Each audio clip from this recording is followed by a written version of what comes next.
of those at a time, plus my personal page. Okay. Okay, we're live on Facebook, so you can go ahead, Nancy. Okay. Okay. Welcome everybody to Northwest Indiana Green Drinks. And I'm Nancy Moldenhauer, one of the co-founders and now one of the co-coordinators of our wonderful and jovial and entertaining and informative group. So thank you all so very much for joining us this evening. And we are just about ready to complete our 11th year.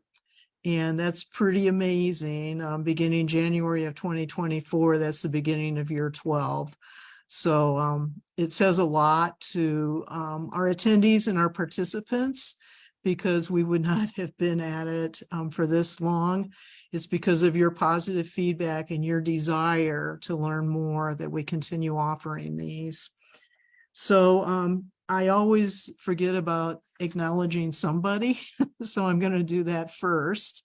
And our co-sponsors of this event are Save the Dunes, and Em and Katie are with us today. They're staff members with Save the Dunes, and they can introduce themselves a little bit if they'd like to do that.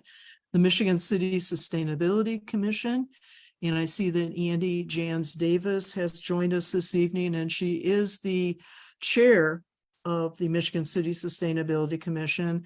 Andy, I'm glad you're with us, and I know it's going to be very limited participation on your part just because of the device that you're on this evening, but we feel your spirit here, so thank you for being with us.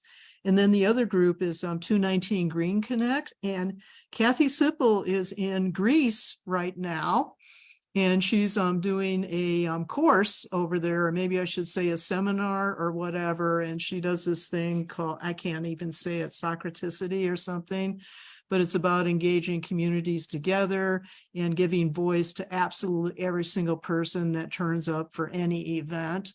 And she's getting her final certification in that and has used that with a lot of our groups and a lot of our sessions. So I'm very thankful that she'll finally be formally recognized for the work she's been doing with us in Northwest Indiana.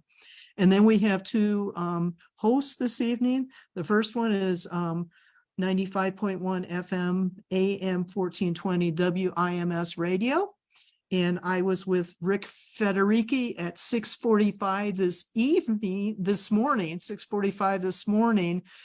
singing the praises of Green Drinks and letting them know that Daniel, our very special presenter, was going to be here this evening from Carbon Neutral Indiana. So I forgot something, or you forgot something, Em. What did we forget? No? Are we okay? That we're recording this live, so Okay.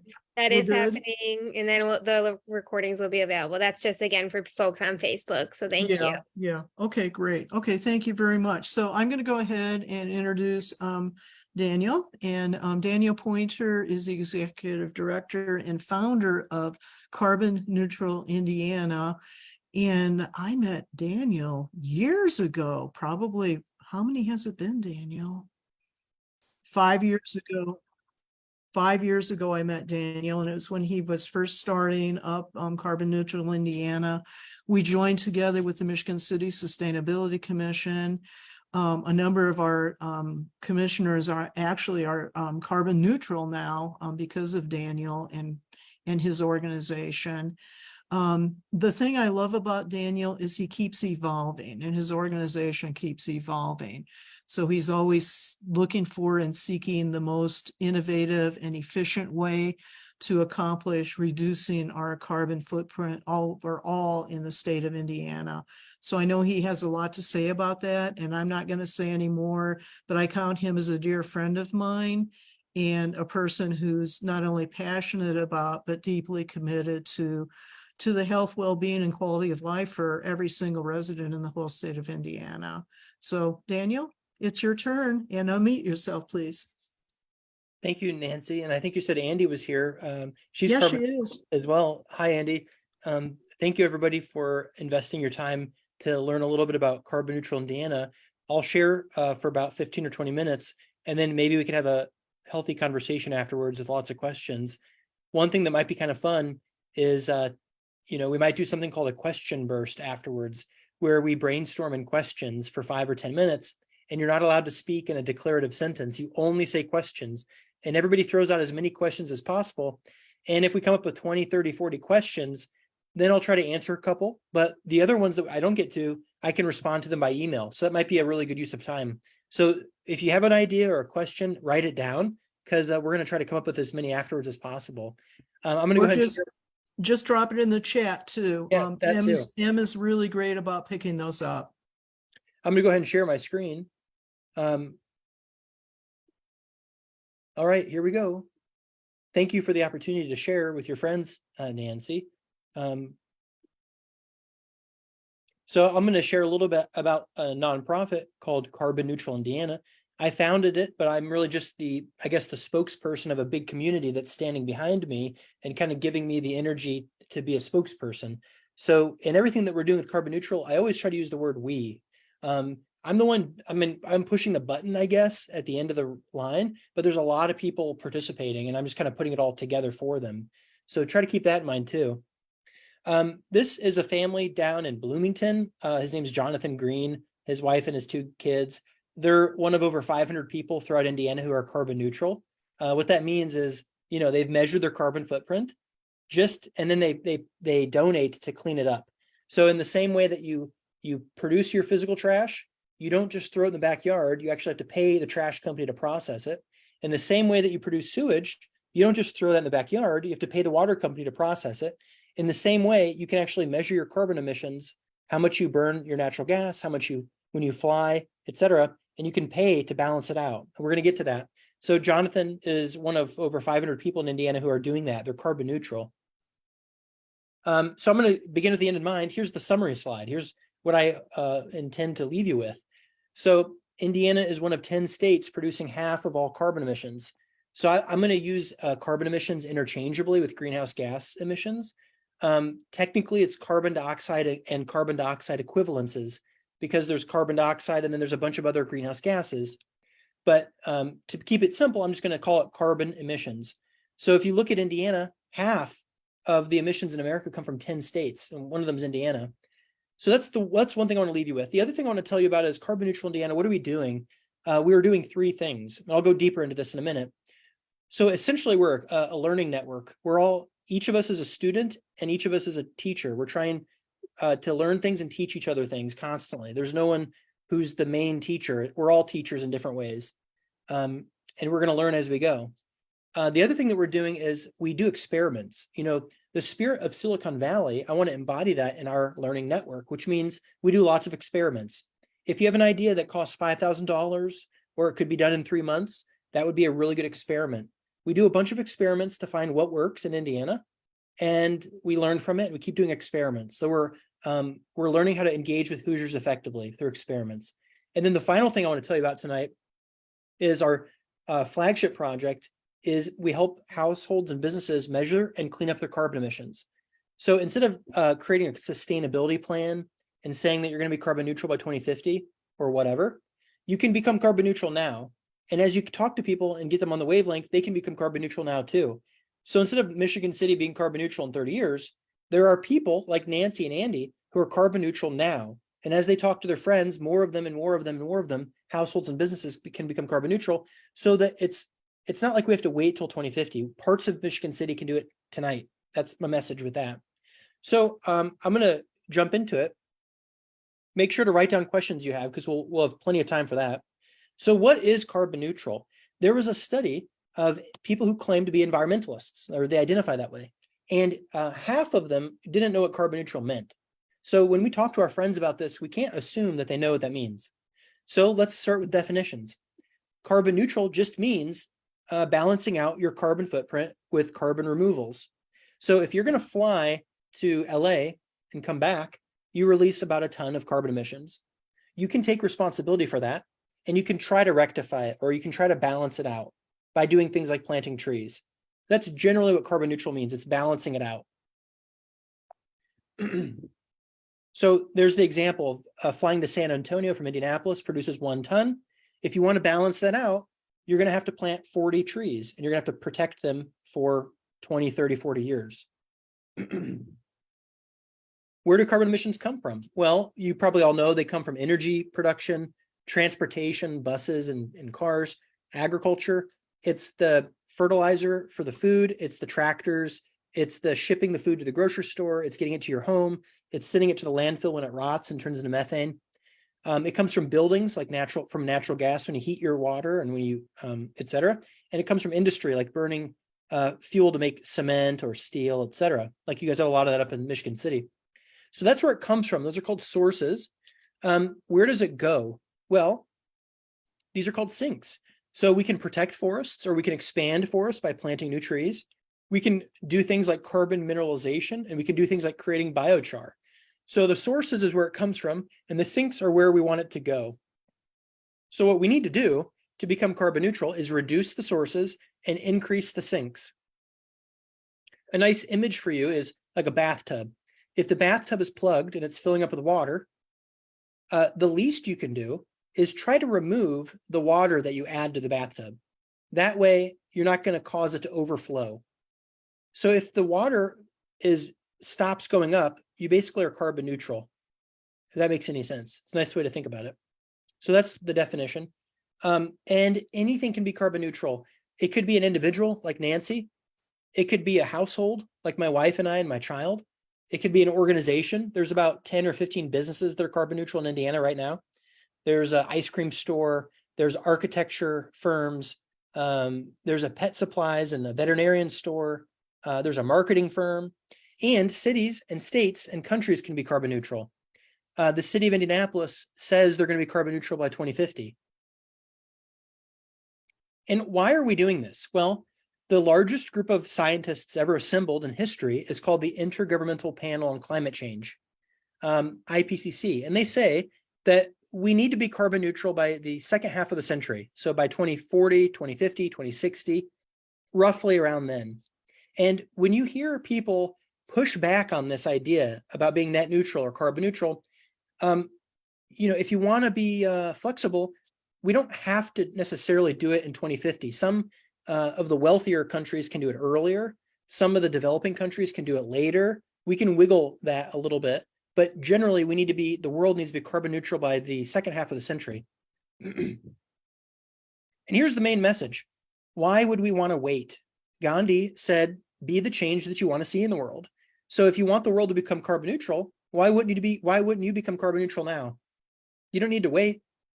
And when we do that, when we live the future that we want to see, we inspire people around us, we educate them. Imagine a world where it's normal to pinch people, where everybody, when you walk past them, they grab you and they pinch your skin and it hurts. That's kind of like the world we live in right now. Everybody's carbon footprint is hurting people and injuring the world. Well, would you want to reduce the number of pinching that you do and by 2050 stop pinching? Or would you just want to stop pinching now and educate people to stop pinching others? That's kind of what carbon neutral means. It means balance out your harm, stop doing harm to the best of your ability, take responsibility for the harm that you're doing and try to balance it out.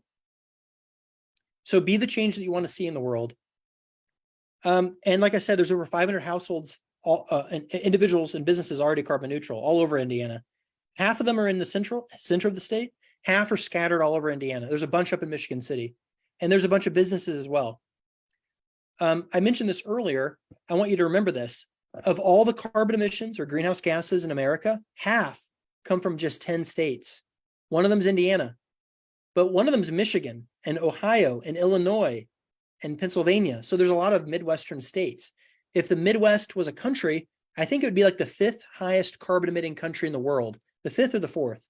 So what we do in Indiana, what you guys are doing in Michigan City is very important. It's really nice when people are doing things in Brooklyn, New York, or Boulder, Colorado, or San Francisco, or Austin, Texas. And it's nice. But what we're doing in Indiana, I think is way more important. It's very important what we're doing in Indiana because it's so carbon intensive. And if it works here, it can work anywhere. That's kind of the message. Here's some context. So the entire world produces 40 billion tons of carbon emissions a year. America produces about 5 billion. And Indiana produces about 250 million. So this is Indiana's carbon emissions as it relates to the whole world. There's still a lot of other emissions in China and India, but Indiana is a pretty big piece of the pie. We could be carbon neutral today. Indiana could be carbon neutral today, but it would require a lot of trees, for example. It would require about 9 billion trees, which would fill up 465. It would, if all of 465 was filled with trees, we'd have to do that 200 times. If you wanted to be carbon neutral as an individual, you could do it and you could plant your own trees, but it would require about 1,400 trees. You could buy some land, plant the trees, and it could be like your special forest, and it would basically clean up the emissions that you're creating. It would require about 2 football fields of trees. I helped over 1,000 people measure their carbon footprint. I helped a city councilor, and they said, well, I planted 50 trees. And I said, sir, you'd have to do that over 1,000.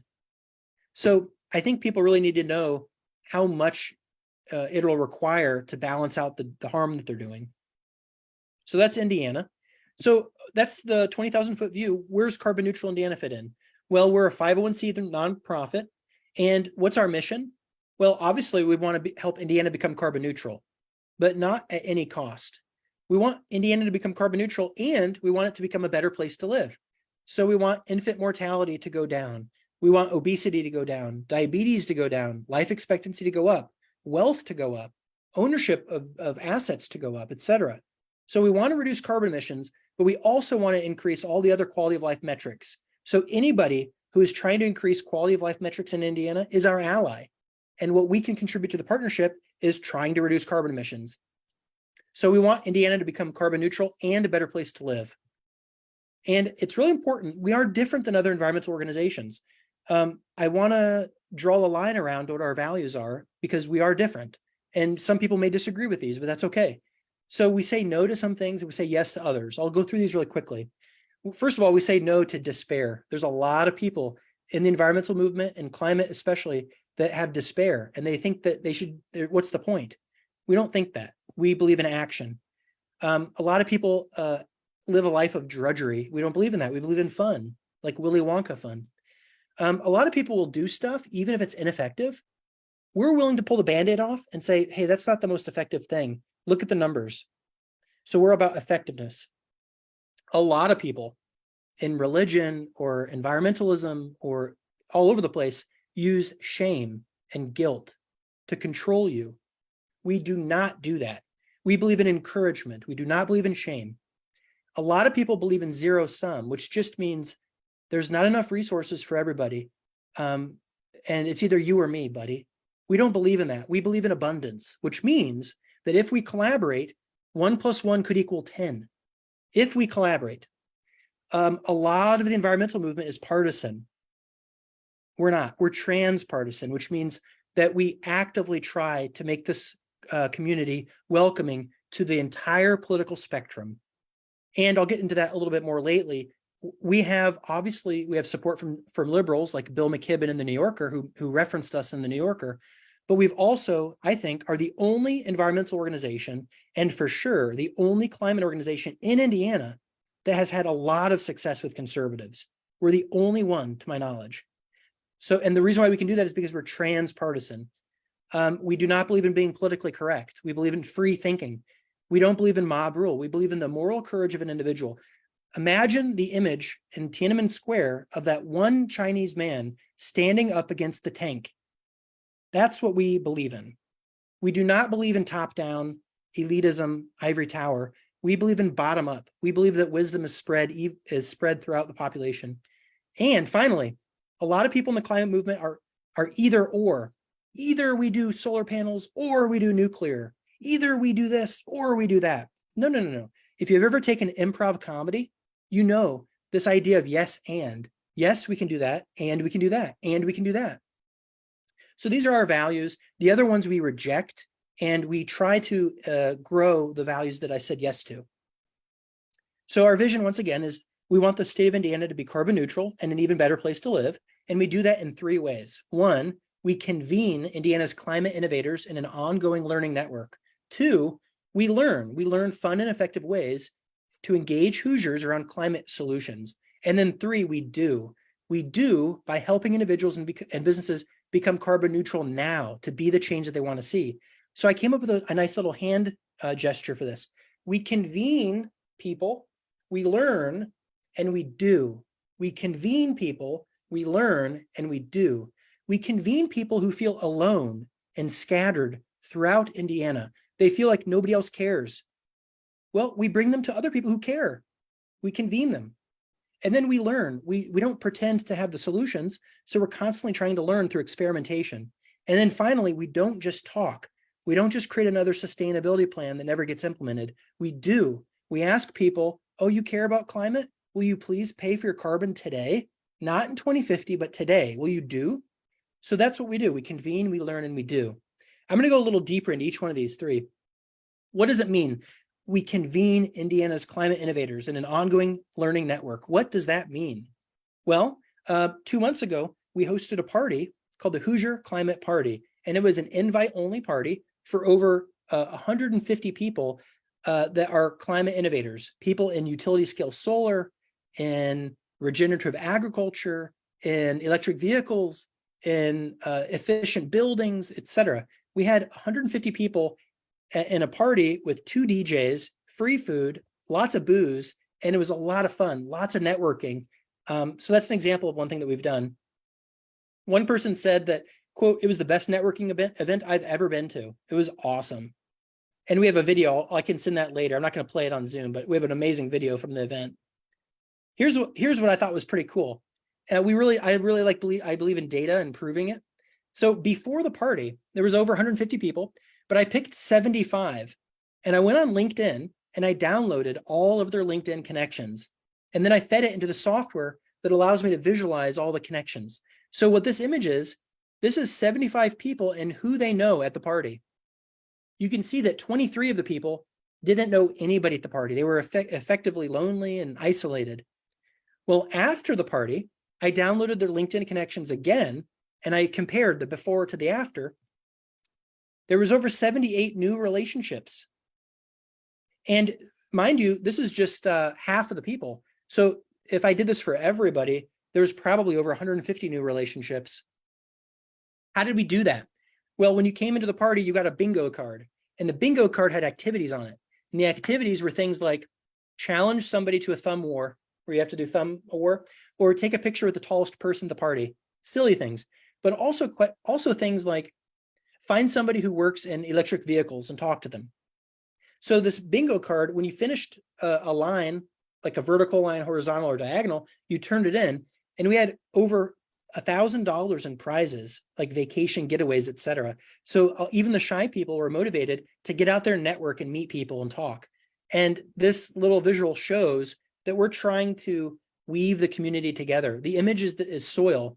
Imagine really bad soil. And that's kind of what the relationships can be like in the environmental community in Indiana. We're trying to make the soil richer and richer and richer so that things will grow out of the soil that we can't even imagine. So we're trying to nurture the community of climate innovators to be rich soil. Another thing that we've done to convene is when you bought a ticket to the party, you could answer a question. Do you want to be a mentor or do you want to be a mentee? And then I matched the young people with the older people. So we have over 20 pairs of mentees and mentors just from the party. There are 2 nuclear engineers. There's an executive from Cummins. There's an executive from Eli Lilly. There's a state senator. There's a PhD from Stanford in chemistry, etc. The social and intellectual capital represented here is mind-blowing. And these relationships, when they're going to go out for coffee, it could change the life of these young people forever. So this is what I mean by convening people, matchmaking. Okay, so we convene climate innovators. The next thing we do is we learn. We learn fun and effective ways to engage Hoosiers around climate solutions. I'm going to give you 6 examples. The first, we have summer interns. And once we had 15 summer interns, and I managed all of them. I gave them 20 hours of my week, all summer long. And we had an amazing summer. It was awesome. One of the young ladies went to Cornell, and she said that the internship was better than the average class at Cornell, which is Ivy League. And because Cornell is $50,000 or $60,000 a year, that told me that our internship was worth $5,000 to $10,000 for her. So that was one thing. We have a lot of internship programs. The next thing is, a few years ago, this man, Mark Stoops, state senator, approached me because of my expertise with carbon offsets, carbon markets. And I helped him facilitate a working group. And we brought in different people like the DNR and the Nature Conservancy and the State Department of Agriculture, et cetera. And I facilitated this working group to create some legislation that would incentivize carbon offset markets in Indiana. So, you know, this idea of Indiana grown, we want Indiana corn, we want Indiana automobiles, we want Indiana whatever. Well, what if we could create carbon offsets? What if we could plant a bunch of trees here or whatever, and we could generate carbon offsets and sell them to Disney or Microsoft or Chase or Google? So this was the idea of the legislation. And you know what's really interesting is when I was at the State House, I testified a couple times, I went in thinking that climate was a no-no, like we weren't allowed to say that word, that we would ruin the whole thing. That was not my experience. Because we framed it in terms of a bottom-up marketplace, it was electric. The Republicans and the Democrats were excited about it. And it passed out of one of the chambers. It went to Sue Glick, who's a Republican, who championed it in her chamber. And then a company put a rider on our legislation that had nothing to do with our legislation, and it was controversial, and it sunk our legislation. So it's okay. But my point is that we brought these two sides together, and Republicans and Democrats were excited about it. Another experiment, the third experiment I want to tell you about, I went to Purdue. If anybody decarbonizes the global economy, it's going to be scientists, engineers, entrepreneurs, et cetera, from Purdue. There's 60,000 people at Purdue who are innovating and creating new products to sell to the market. So we pay students at Purdue to write articles in the newspaper about climate solutions. So if you've got this young person who's an accountant at Purdue or a computer scientist, and they're going to get a job at Google, maybe they're not going to get a job at Google. Maybe they're going to read one of our articles and say, you know what, I want to join a startup company in Boston that's working on food waste, or I want to do something in that decarbonizing cement or steel or shipping.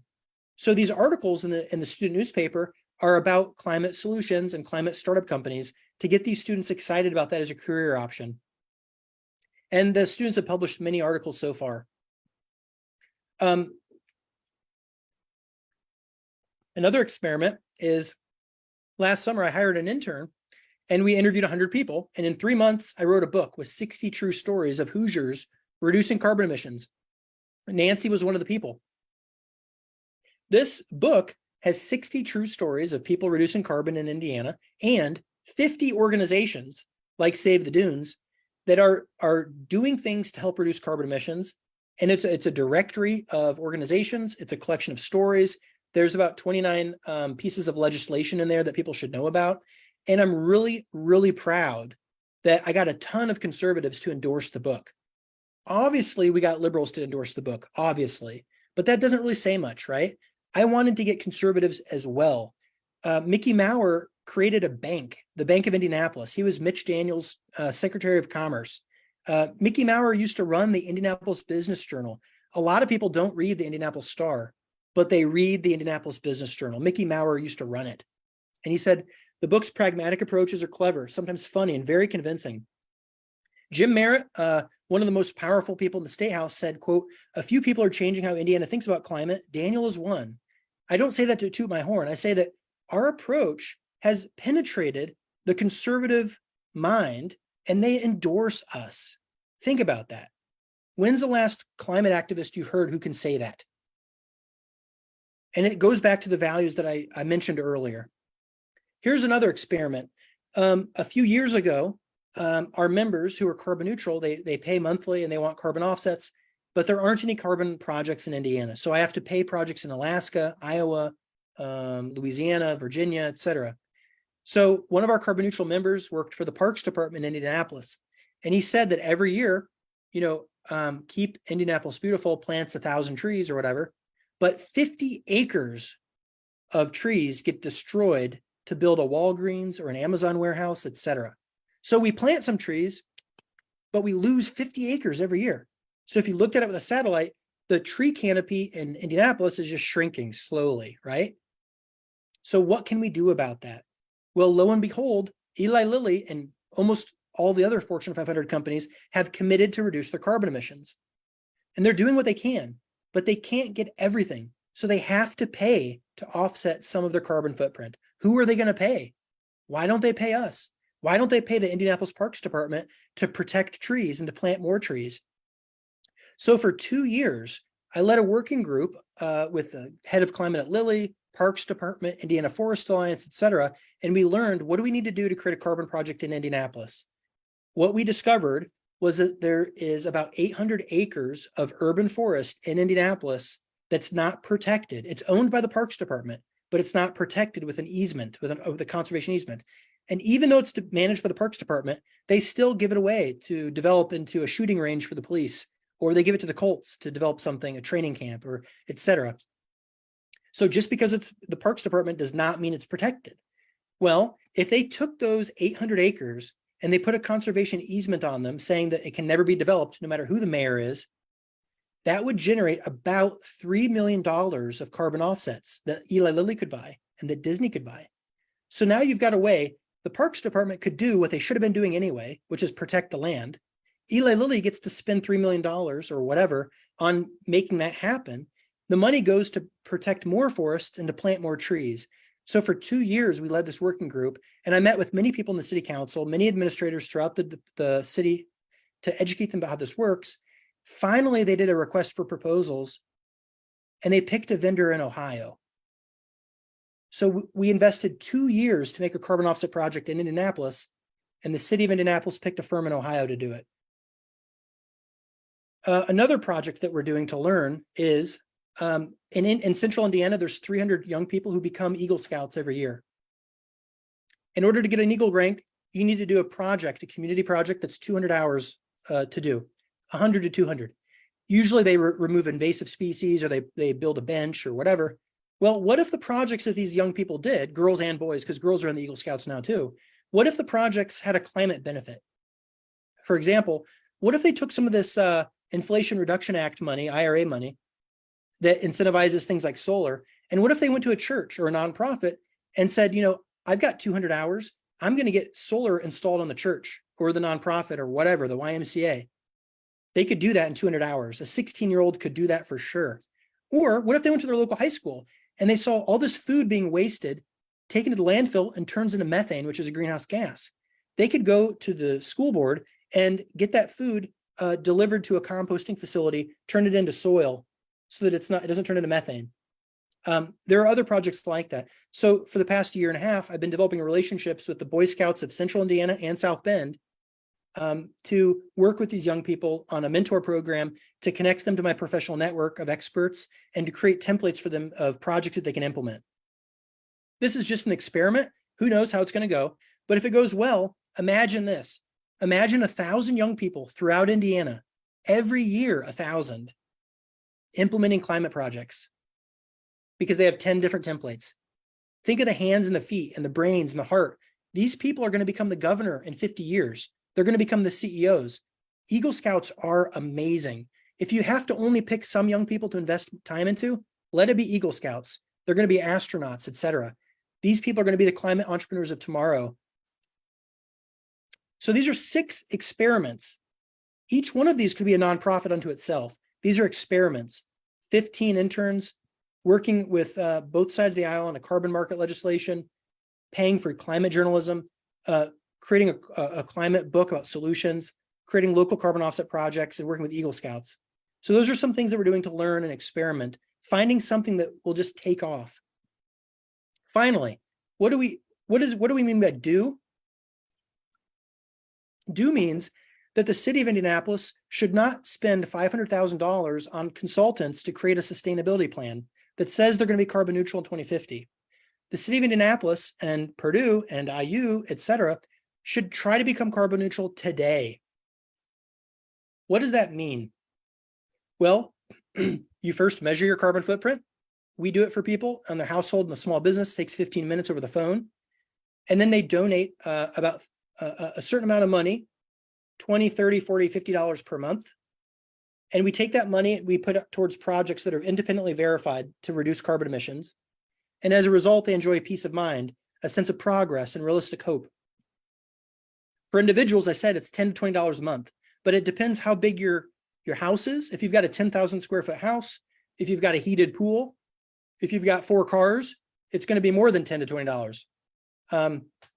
If you're the average person with a 2,000 square foot house, 3,000 square foot house, if you've got 1 car or 2 cars, it's going to be $10 to $20 a month per person. We also do this for businesses. Every business cleans up their trash. Every business cleans up their sewage. And we envision a world where every business cleans up their carbon trash. What does it cost? Well, let's say your favorite breakfast place, they sell pancakes and eggs, and they do about $1 million of revenue a year. Well, it costs about 0.1% of revenue paid monthly. So let's say it's $1 million a year. It's roughly $50, $75, $100 a month. So the cost for a business to be carbon neutral is similar to their trash bill, or it's similar to their water bill. It's like that. It's a utility. And we help businesses go carbon neutral. In the next year, my goal is to get 20 or 30 more businesses to become carbon neutral, which will enable me to hire 1 other staff person. Right now, I'm the only person. If we get 20 or 30 businesses, I can hire another person, or I can hire a team of 2 to help me. Okay, where does this money go? How does this work? Well, if you want to go deep, most people don't, but if you want to go deep, I will go deep with you. Just give me a call, because this can be complicated. But to keep it simple, we bring in our members donate money to us because we're a 501c3, so they can write that off on their taxes. We're a charitable contribution. We take 60% of the money and we send it to projects that have been verified to reduce the same amount of carbon that that person emits. And we started by protecting a forest in Alaska on a Fognak Island. We just recently paid for young people to plant trees in Iowa, in Des Moines, Iowa. One of the projects we funded is landfills. They emit methane, but if you capture the methane gas and you burn it or you turn it into electricity, you can actually get paid for that to do carbon offsets. And more recently, there's a project that we're going to support soon where they take abandoned oil wells. There's hundreds of them in Indiana. Somebody might have drilled for oil in 1900 and they were successful, but the oil ran dry in 1910. And then the old man died and he left it to his kid, and he died and he left it to his niece. And she died and she left it to her cousin. And lo and behold, they forget that there's an oil well on the land and it's just leaking methane into the air. Well, for about $30,000, you can cap it with cement to prevent it from leaking. And you can sell the amount of methane that you prevented, you can recoup that money through carbon offsets. So finally, we're able to pay another person who's created a carbon offset project in Indianapolis or in Indiana. And then, so 60% of the money goes to that. 40% goes to programs so that we can grow. So when you buy Girl Scout cookies, when you pay for a box of cookies at $5, about $2 goes to the wholesale price of the cookies. And about $3 goes to programs for teaching girls how to be entrepreneurs, et cetera. Our percentage is better than the Girl Scouts. So instead of keeping 70% to fund programs, we only keep 40%. And the reason why we do this, all of this money is tax deductible for you, but 60% goes to offset your emissions. 40% goes to grow and educate and do things in Indiana.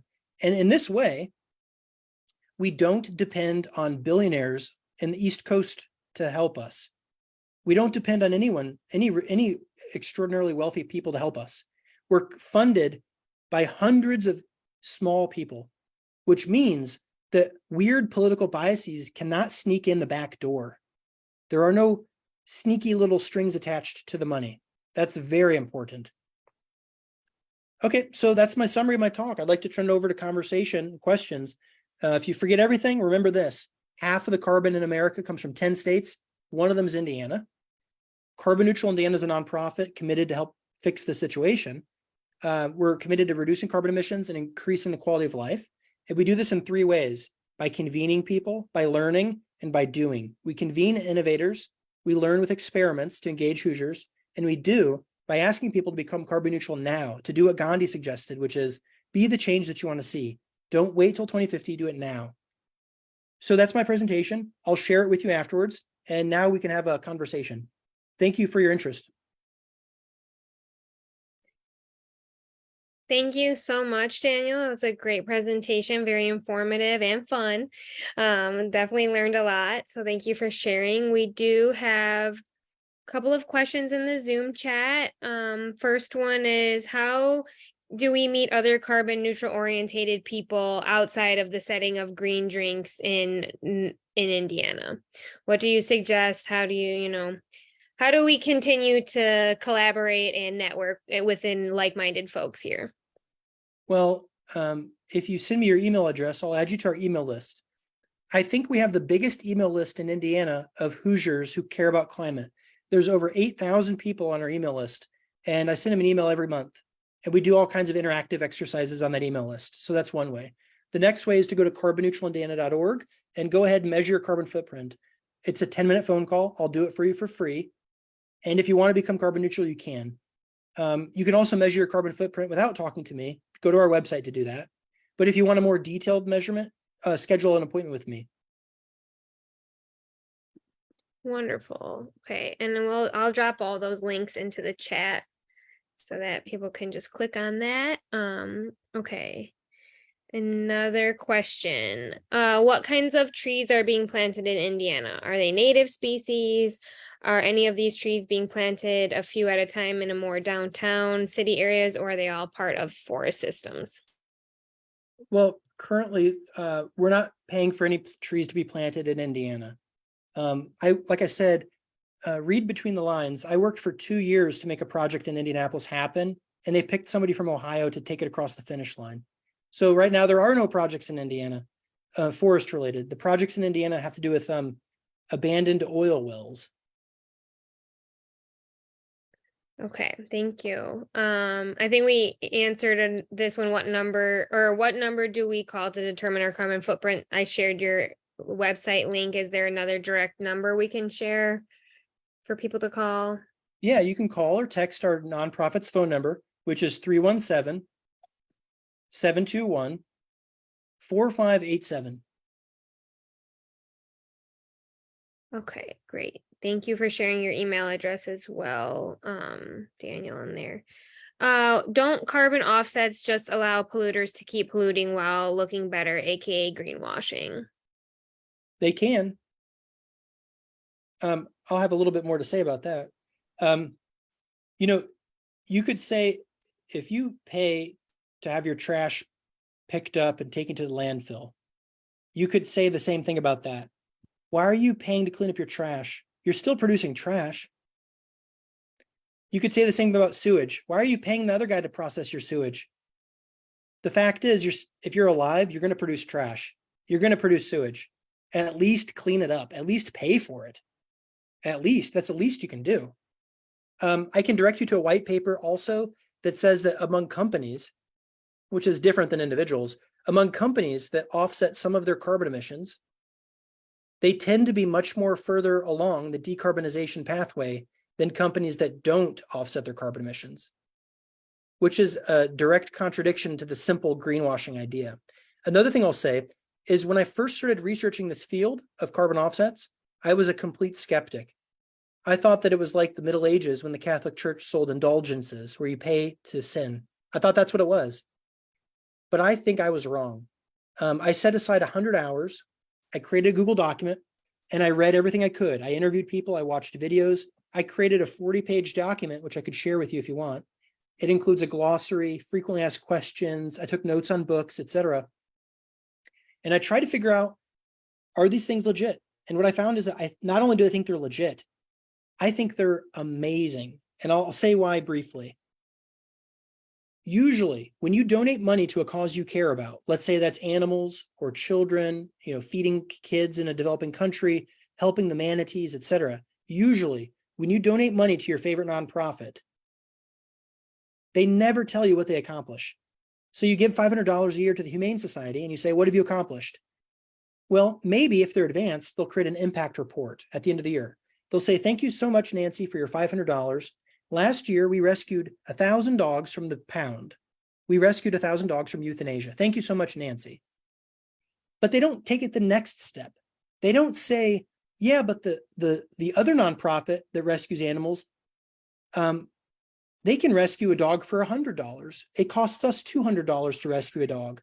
They don't open themselves up for third-party auditing, and they don't compare themselves to other nonprofits on a per outcome basis.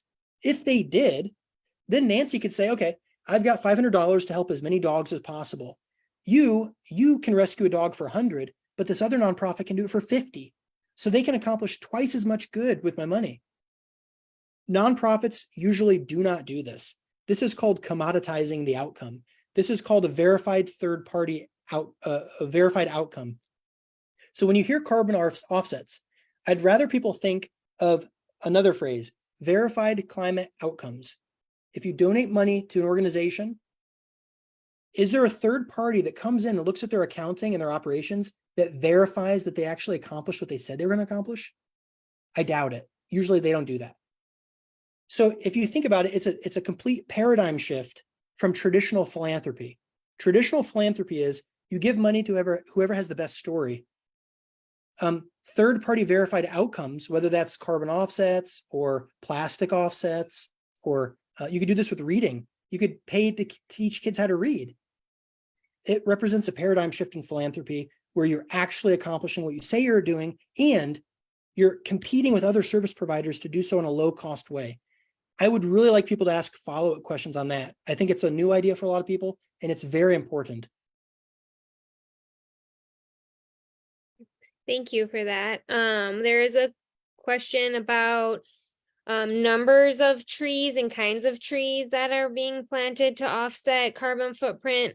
This question is for about 1,400 trees to offset my carbon footprint. Would that be to cover for a lifetime or for a year? I think there's some questions about amounts and kinds of other kinds of offset things too. Yeah, that the tree thing is just a way to, it's like shorthand. It's not exact. Every species of tree has different science to it. Where it's planted has different science.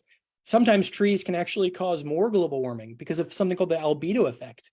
When the sun hits the earth, if it bounces off like snow, that's a good thing. It bounces off and goes back into space. But if the sunlight hits the earth like tree canopy and it absorbs and it gets hotter, sometimes it can actually make global warming worse. So there's a lot of variables. To keep it simple, the variables I use are, it's about 400 trees per acre. Each mature tree, which is about 20, 30 years old, soaks up about 50 pounds of carbon dioxide. So those are the rough numbers that I'm using. But one last thing I'll say about that, if you like the science and you're like a graduate level, you're really, really, really curious, every single verified carbon offset project in existence has what's called a project description document. It's usually over 100 pages of science and legal information about that project. And it includes who verified the project, et cetera. Most people have no idea that it's that difficult to create a verified project. And when you donate money to help the children or to help the manatees, there is usually no such documentation. The way the media represents the carbon market is totally unfair. I hope you understand what I mean by that. Okay, I think we've got one last question. Curious to learn a bit more about the process of getting a carbon offset project verified.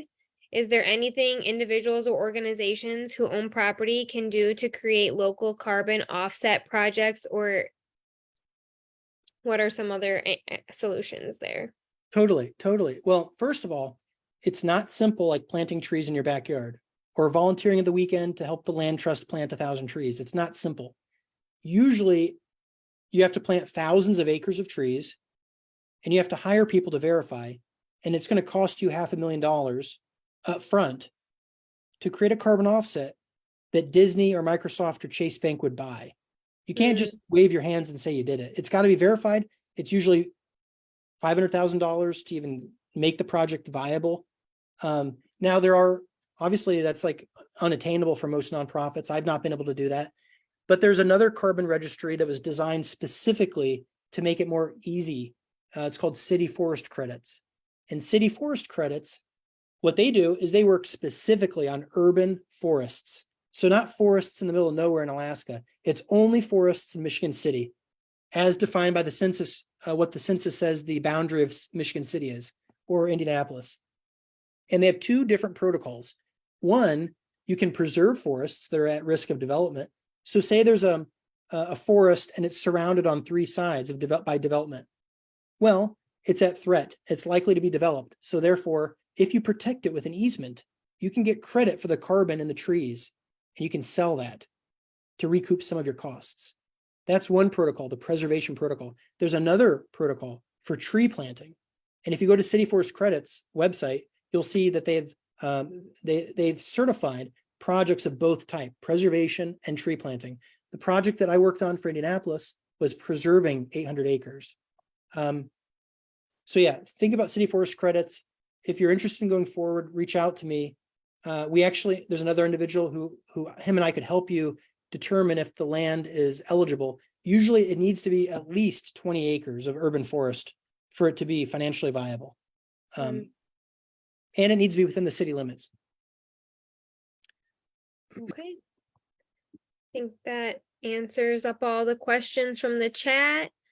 And we're about 5 minutes from end time. So if anyone else has any other questions, feel free to drop them in the chat or send email. I think emails have been, shared in the chat, and the website has been shared in the chat. So I think those are great resources for us to access and for people who are joining us today to have on hand.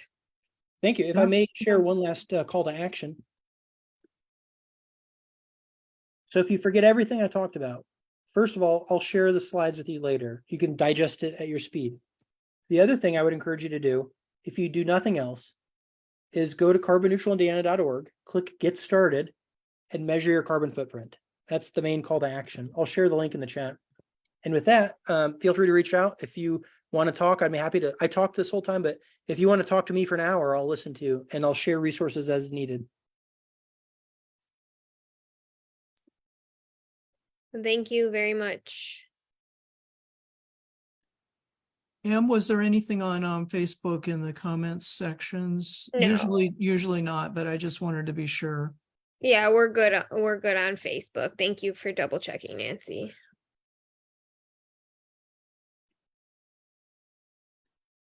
Okay, Daniel, thank you very much for your very informative presentation. And I'll have to say it's certainly a different and refreshing way to look at carbon and also what can be done to reduce it. So heartfelt thanks for spending this time with us this evening. We'll transition to announcements. Em, I believe you have a couple for Save the Dunes. Yeah, and I just want to say thank you everybody again for joining us here on Zoom or on Facebook Live tonight. These recordings are shared on our Facebook page along with our YouTube channel and every month in our newsletter with a recap of the month that just passed and an invite to join us for the next month of Indiana Green Drinks. So if you haven't signed up for our e-newsletter, feel free to go to savedunes.org and sign up to receive that. Some other things that Save the Dunes has going on this month. This coming Saturday, we have a Fireside Tales and S'mores event at the Barker House in Michigan City. We will be gathering around our bonfire pit outside of the historic Barker House to share some tales of the history of Indiana Dunes, including the tale of Diana of the Dunes and some other haunted campfire tales. Family friendly though, so nothing too scary. So feel free to bring everybody over, meander the Barker Woods as the fall colors are starting to change, and the Barker House will also be open to explore. So that's on Saturday, 10/7 from 5 p.m. to 7 p.m. And then another opportunity that we're really excited to offer, because a lot of people have been sharing interest in wanting to volunteer with us and, do some good work with Save the Dunes. So on Tuesday, October 24th, from 1 p.m. to 3:30 p.m., we'll be inviting folks to come over to the Barker House and do a volunteer day. It will be primarily working on our pollinator garden, getting it ready for fall, pulling weeds and preparing it for winter, but we also have a few tasks around the property, like trimming bushes and tidying up. So all supplies will be provided and everyone is welcome, regardless of skill level or accessibility. Please just come and join us. So that's on Tuesday, October 24th. And to join us for that, you can RSVP to my email, which is m@savedunes.org, which I'll leave in the chat for you guys too. And Em, you know who our next presenter is for Green Drinks also? Yes, so next month we'll have Lindsay Olson, who is a textile and multimedia artist, along to share her work about how her art and wetlands have kind of a crossover conversation. So we're really looking forward to that as well. And those are always the first Tuesday of the month at 6. Thursday. Oh, I'm sorry, first Thursday of the month at 6:30 p.m. on Zoom, and then also Save the Dunes page for Facebook Live. Okay, I want to thank everybody for being here this evening, and hope you enjoyed yourselves and learned a lot. I know every time I hear a presentation from Daniel, I learn something I didn't know before, so that's always great fun. So thank you, everybody.